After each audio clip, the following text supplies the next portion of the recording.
قالوا يا موسى إن فيها قوما جبارين وإنا لن ندخلها حتى يخرجوا منها فإن يخرجوا منها فإنا داخلون. دوی وویل اے موسی بشکه په دغه پوکم ځکه کې ډېر زورور خلک دي او بشکه میش به کله هم دغه ته داخل نشي تر هغې پورې چې دوی د هغې مځکې نه ووځي. نو که دوی د هغې نه ووتل نو بشکه میش هغې ته ننوتونکي یو. قال رجلان من الذين يخافون أنعم الله عليهم ادخلوا عليهم الباب فإذا دخلتموه فإنكم غالبون وعلى الله فتوكلوا إن كنتم مؤمنين.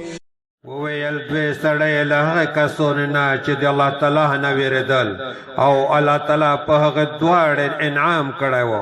توسې په دوی باندې په دروازه کې داخل شئ نو کله چې توسې هغې ته ننوځئ نو بېشکه توسې غالب یئ او توسې خاص په الله تعالی باندې توکل وکئ که چیرې توسې مؤمنان یئ.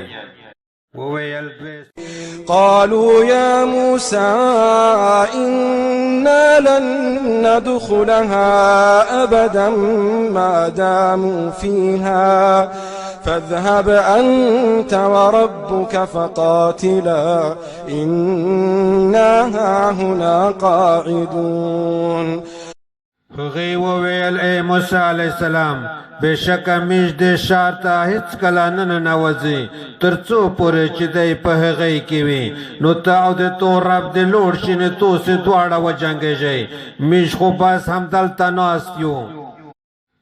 قال رب إني لا أملك إلا نفسي وأخي فافرق بيننا وبين القوم الفاسقين.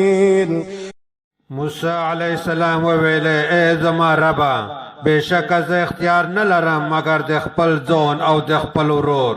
نو ته د میش په منځ کې او د فاسق نافرمان قوم په منځ کښې جدایي رووله.